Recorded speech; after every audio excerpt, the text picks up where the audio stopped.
তোমার জন্য কেউ থামবে না, সূর্যও না, চন্দ্রও না, আলো বাতাস রোদ বৃষ্টি কেউ না, একটা মানুষও না, একটা মানুষও না। এ দুনিয়া বড় স্বার্থপর, বড় স্বার্থপর। এজন্য বাপ আপনাদেরকেও বলি, যুবক তোমাদেরকেও বলি, তুমি নষ্ট হয়ে গেলে শেষ পর্যন্ত মনে রাখো তোমার জন্য কেউ থামবে না। আপনাদেরকে বলি বাবা, স্ত্রী সন্তানের জন্য যদি আপনি হারাম উপার্জন করে জীবনটা শেষ করছেন, কোনোদিন পাবেনও নাই। সুদের টাকা, কিস্তির টাকা, হারামের টাকা, ওজনে কম দেওয়া, ধোকাবাজি, প্রতারণা করা উপার্জন করা দরকার ছিল না। আমনের কলজার মধ্যে শয়তানে বসায় দিছে যে বউ বাচ্চার লাগে এগুলা করতেছ, করো না রে বাপ, খোদার কসম এরা মনে রাখবে না, এরা মনে রাখবে না, এরা কোনোদিন বলবে না, এরা মনে রাখবে। দুপুর বেলা জানাজা হইছে, আসরের পরে জানাজা হইছে, কানছে 2 ঘন্টা 4 ঘন্টা, জি পুত নাতি নাতনি স্ত্রী সন্তান। ওই দিনকেই এশার নামাজের পরে দেখা যাবে এরা সবাই পাশের বাড়ির থেকে ভাত তরকারি রান্না আনছে, এরা খানা খাইতেছে, এরা গোশত খায়, মাছ খায়, ডাল খায়, সবই খাইতেছে।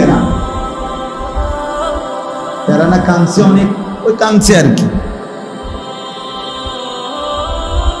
এজন্য আমি নিজেকে বরবাদ করে, আমার কবর, আমার আখিরাতকে নষ্ট করে আমি আমার স্ত্রী সন্তানকে হারাম খাওয়াইতে হবে, খোদার কসম এটা কোনো মুমিন করতে পারে, কোনো মুমিন করতে পারে। আমার ছেলে কোনোদিন 1 ওয়াক্ত ফজরের নামাজ পড়বে না, আর এমন জানোয়ারের জন্য আমি কামাই করুম, কমপক্ষে আমি আনিস এমন বেকুব না। তার লগে আমার আগে বোঝাপড়া করা দরকার। তুই মুসলমানের বাচ্চা কিনা আগে এটা বল, তুই ইমানদারের সন্তান কিনা বল বেটা। যদি তুই মুসলমানের বাচ্চা হস, আমি তোর জন্য মাথার ঘাম পায়ে ফেলে কামাই করবো, আমার এই কষ্টের উপার্জনের কিনা ফ্যান, খাট, পালং, সোফা, ফার্নিচার, বাজার সদাই, আর তুই বেঈমান সারা রাত মোবাইলে নারী দেখবি, ছবি দেখবি, কোনোদিন ফজরের নামাজ পড়বি না, এমন জানোয়ারের জন্যই আমি কামাই করলাম না। এমন হাইওয়ানের জন্য কামাই করতে বলছে কে? যার কপালে সেজদা নাই অত মানুষ না, এখানে আছে, দেখেন আপনি। আল্লাহ তাআলা বলছে সবচেয়ে নিকৃষ্ট মানুষ সে যে নামাজ নষ্ট করে।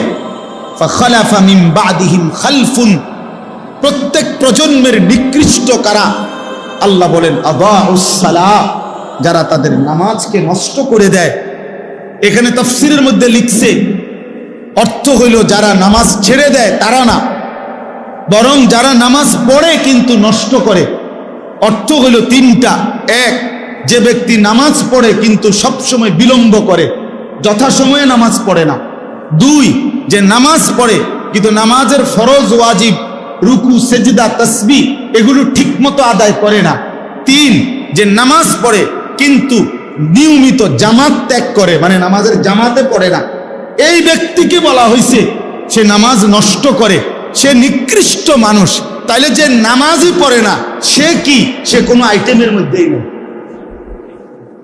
না না, হে কোনো আইটেম নাই, হয় কোনো কি প্রকারের মধ্যেই নাই,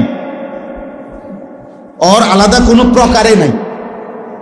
বেনামাজির কোনো পরিচয়ই নাই, বেনামাজি কোনো মানুষের কাতারে না, বেনামাজি কোনো ইনসানে না, বেনামাজি কাল আনআম, চতুষ্প জন্তুর মতো, অথবা তার চাইতে নিকৃষ্ট। উপরে উঠার কোনো সুযোগ নেই, গরুর চাইতে উপরে যাইতে পারবে না সে, ছাগলের চাইতে উপরে কোনো মর্যাদা তার নাই, কুকুর বিড়ালের চাইতে বড় কোনো মর্যাদা তার নাই। আর যদি বেশি নামাইতে হয় তো এর চাইতে নামাইতে হবে, উপরের দিকে যাই। হ্যাঁ হ্যাঁ, এই জন্য বাপ, তোমরা ছেলেরা আলাদাভাবে তোমরাও ভাবা দরকার। আর অভিভাবক যে কয়জন আছেন সামনে, আপনাদেরও ভাবা দরকার আপনার জীবনের উপার্জন কি। ভাত মিললে মিলবে, পানি মিললে মিলবে, সেটা আপনার মর্জি, দিলে দিবেন, না দিলে না দিবেন, খাওয়াইলে খাওয়াইবেন, পান করাইলে করাইবেন। তো রব্বানা লিয়ুকিমুস সালাহ, তারা যেন নামাজ আদায় করে। নামাজ আদায় করে। এক সন্তানের জন্য বাবার প্রথম চাওয়া তার নামাজ, এক স্ত্রীর জন্য স্বামীর প্রথম চাওয়া নামাজ, এক মেয়ের জন্য বাবা মার প্রথম চাওয়া তার নামাজ, তার সেজদা, তার পর্দা, তার আখিরাত। কারণ আমরা মুসলমান, আমরা বেঈমান না, আমরা দুনিয়াদার না, আমাদের গন্তব্য আখিরাত। আজ যদি আমরা মুসলমান ভুলে যাই আখিরাত, তো আখিরাত মনে রাখবে কে? হিন্দু বৌদ্ধরা, ইহুদি খ্রিস্টানরা? ওরা তো বুঝেই না কিছু। আল্লাহ তো কোরআনে বারবার বলছে ওরা বোকা, আহম্মক, লা ইয়াকিলুন, লা ইয়াফকাহুন। কোরআন সুন্নাহ বিহীন, তারা তো দলালিম মুবিন, স্পষ্ট গোমরা।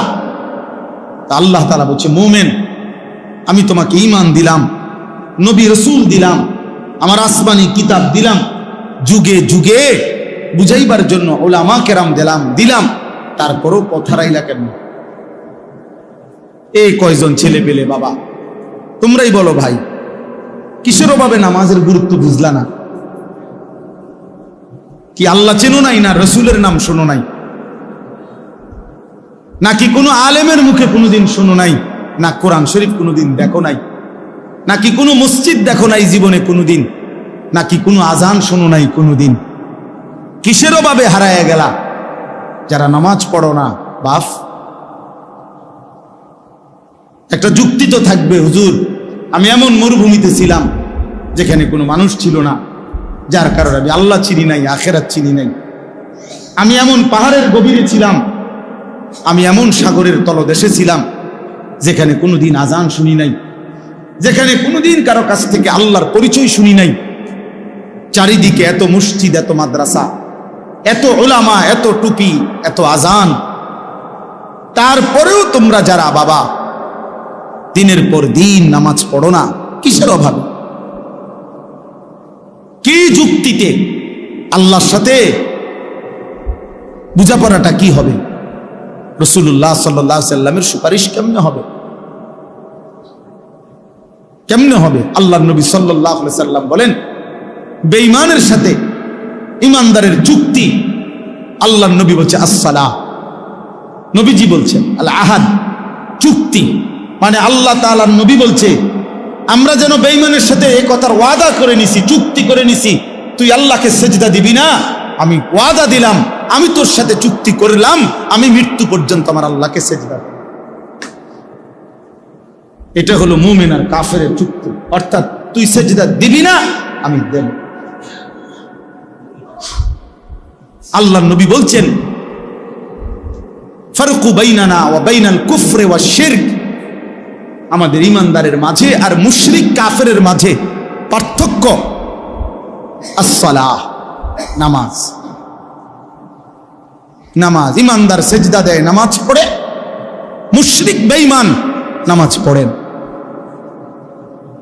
নবীজি সাল্লাল্লাহু আলাইহি সাল্লাম বলেছেন মান তারাকা সালাতাম মুতাআম্মিদান ফাকাদ কাফারা, যে ইচ্ছে করে নামাজ ছেড়ে দিল সে কুফরি করল। খোদার কসম বাপ, তো রাসূলুল্লাহ সাল্লাল্লাহু আলাইহি সাল্লামের হাদিস। তুমি যদি দুই চার শব্দ পড়ালেখা করে কিছু বুঝো, আমরা তো পড়ালেখা করছি, আমরা বেকুব দেখে নি নামাজ পড়ি, আমরা বোকা দেখে নি হালাল খাইতে চেষ্টা করি, ওকে আহম্মক না, পড়ালেখা নাই আমগো। আমার তো সার্টিফিকেট আছে অনেকটি, কয়টা সার্টিফিকেট লাগবে? হ্যাঁ, এক পলিথিন সার্টিফিকেট হইব। আমি তো সারা বাংলাদেশে ফার্স্ট হয়েছি আলহামদুলিল্লাহ, সারা বাংলাদেশে 1998 সালে সমগ্র বাংলাদেশে 1 নম্বর হয়েছে। আমার অনেক সার্টিফিকেট আছে, এটি কই আছে কইতেও পারি না, কোন আনে তুই রাখছি। তো অর্থ বললে তো বোকা না, সেজদাওয়ালা কি বোকা চাচা? ওরা কি ভাবছে, ওরা কি ভাবছে? শয়তান দুশ্মন ওদেরকে একটা চুলের মধ্যে লাগায় রাখছে, যে সারাদিন চুল ফিরাইবা এভাবে, এতে সালা এদের একটা কাম দিছে, শুধু চুলেটারে ফিরাইবা, চুলের উপরে 3 মাসের ডিজাইন বদলাইবা, চুলের উপরে কমপক্ষে 500 টাকা চুলের সেলুনে খরচ করবা। কারণ একেবারে স্পষ্ট কথা মনে রাখবেন, ছেলে বাবা মনে রাখো, চুলের উপরে ব্যস্ত থাকা, চুল নিয়ে, চুলের সৌন্দর্য, চুলের মধ্যে রূপচর্চা, চুল নিয়ে ব্যস্ত থাকা, এটা নারীর স্বভাব।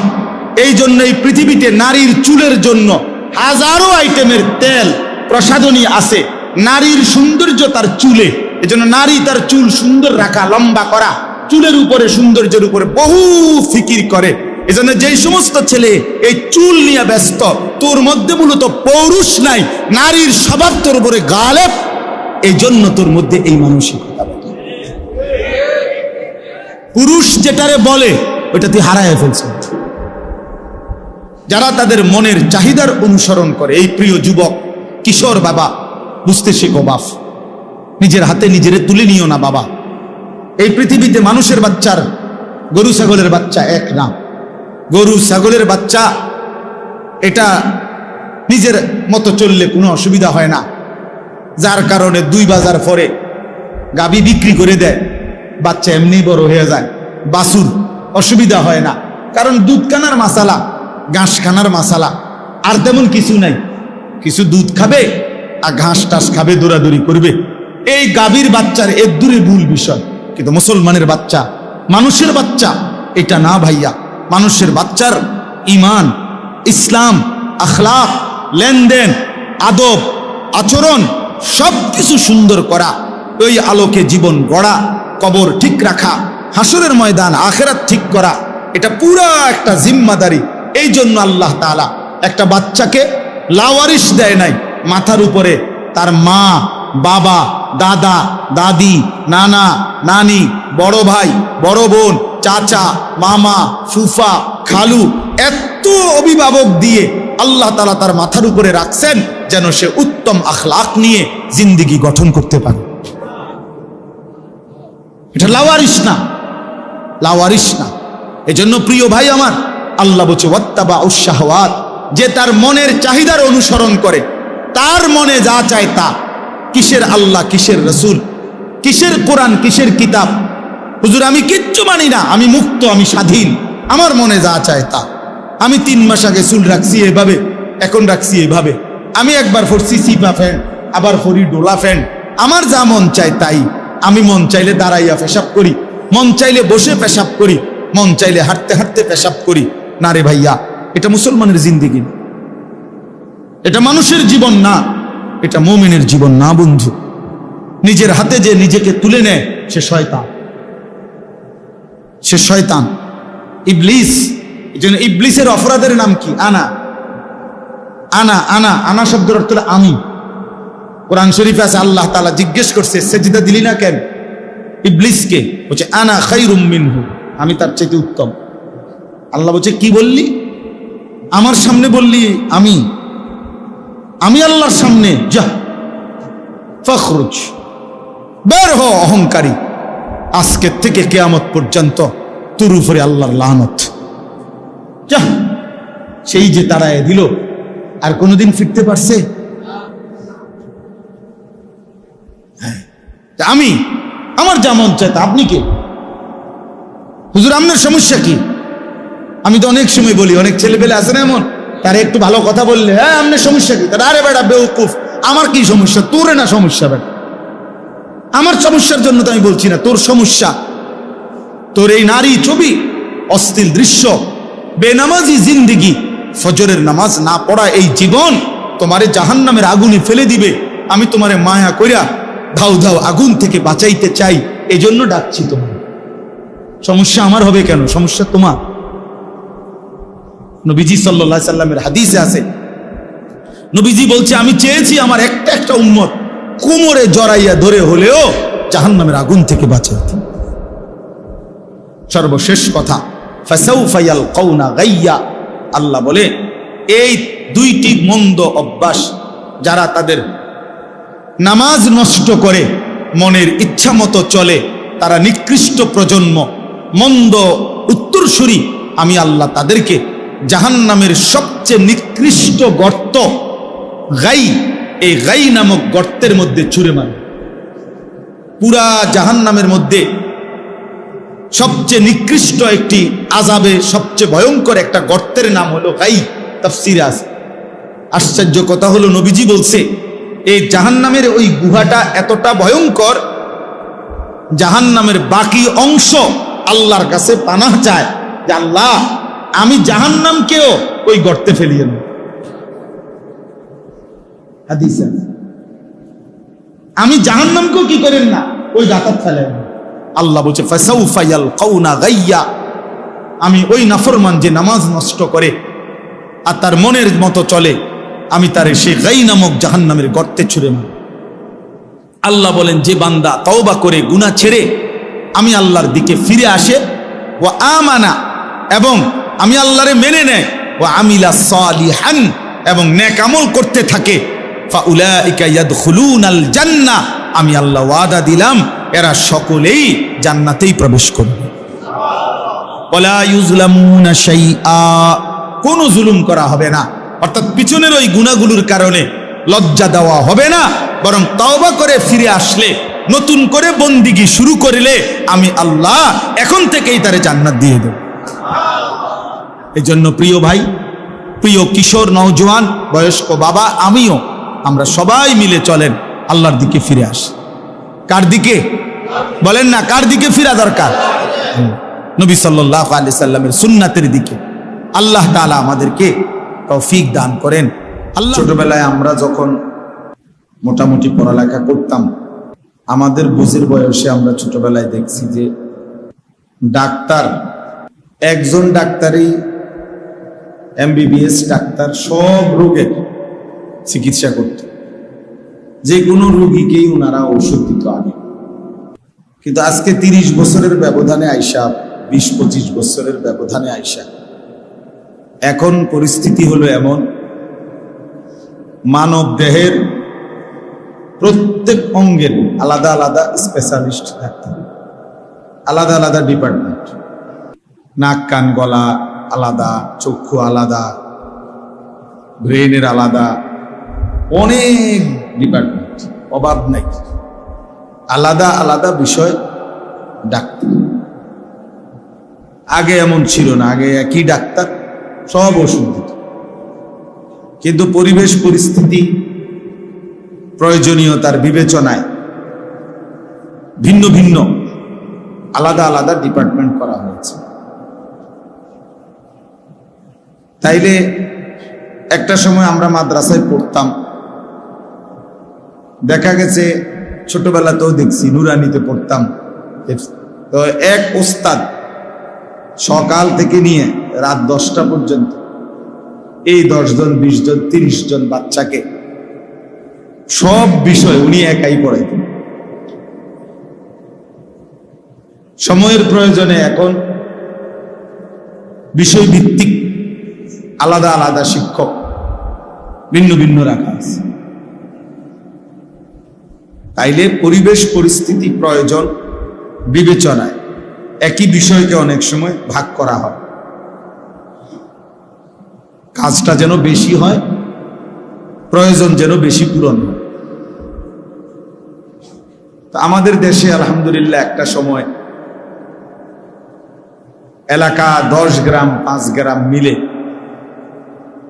ওয়াজ মাহফিল একটা বা দুইটাই হইত। 10 গ্রামে দেখা গেছে 5 গ্রাম মিল্লা একটা মাহফিল। আমি এমন একটা মাহফিলেও গেছি, একবার 2-3 বারই গেছি ওইখানে, কিশোরগঞ্জের দিকে। ওনারা বলছে যে হুজুর আমরা আশেপাশের মোট 10 উপজেলা মিলে এই একটা মাহফিলের আয়োজন, 10 গ্রাম না, 10টা উপজেলার লোক একসাথে হইয়া বিশাল মাহফিল। তাহলে এক সময় এমনটা ছিল। সময়ের প্রয়োজনে এখন এলাকা ভিত্তিক, মহল্লা ভিত্তিক বিভিন্ন প্রয়োজনে আলহামদুলিল্লাহ এখন অনেক মাহফিল আগের চাইতে 10 গুণ বেড়ে গেছে। প্রতিটা মসজিদওয়ালা মনে করে ওনাদের মসজিদের জন্য একটা বাৎসরিক মাহফিল করা দরকার, মাদ্রাসাওয়ালা মনে করে মাদ্রাসার জন্য একটা বাৎসরিক মাহফিল দরকার। কবরস্থানওয়ালারা কমি মনে করে কবরবাসীদের রুহের মাগফিরাতের জন্য একটা মাহফিল করা দরকার। এরকম অনেকভাবে প্রবাসীরা মনে করে যে আমরা প্রবাসীদের উদ্যোগে একটা মাহফিল হওয়া দরকার। এরকম বিভিন্ন ভাবে আলহামদুলিল্লাহ অনেক মাহফিল এখন বেড়ে গেছে। এই মাহফিলগুলোর পরেও আবার উলামায়ে কেরাম প্রত্যেক শুক্রবার দিন জুমার নামাজে বয়ান করতেছে। বছরে 52 সপ্তাহ, এক বছরে 4 × 12 = 48, প্রতি মাসে 4 সপ্তাহ 4টা জুমা। আর 4 মাস আছে এমন যেখানে জুমা হয় 5টা। যেমন এই যে আগস্ট মাস আসতেছে, আগস্ট মাসে 5টা জুমা। তো 52টা জুমায় মনে করেন একই মহল্লার মসজিদে একই মানুষগুলোর সামনে এক বছরে 52 বার খতিব সাহেব বয়ান করেন। এরপরেও আল্লাহর কথা শোনাবার বলবার যে পরিমাণ প্রয়োজন তা আসলেই পূরণ হয় নাই। আল্লাহর কথা আরো বেশি বলা দরকার, আল্লাহর দিকে আরো বেশি ডাকা দরকার। আপনারা বুঝবেন, একটি মহল্লার মধ্যে, একটি দেশের মধ্যে, আমাদের শুধু বাংলাদেশেই মনে করেন টেলিভিশন চ্যানেল অনেক অনেক 100-এর উপরে। এ দুনিয়াবি সামান্য খোঁজ খবর, মুখানে কাজ্জা লাগছে, মুখানে মারামারি লাগছে, মুখানে সিনজি উল্টাইয়া গেছে, মুখানে বাস অ্যাক্সিডেন্ট করছে, এই কথাগুলা, এগুলাও কমপক্ষে 100 চ্যানেল একই দিনে প্রতি ঘন্টায় ঘন্টায় প্রত্যেকেই প্রচার করে। প্রত্যেক ঘন্টায় 12 ঘন্টায় 12 বার কি হয় সংবাদ প্রচার। আবার অনুষ্ঠান যাই চলে নিচে দিয়া, আবার হেডলাইন এগুলা সারাদিনে উঠতে থাকে। ওই খবর 24 ঘন্টা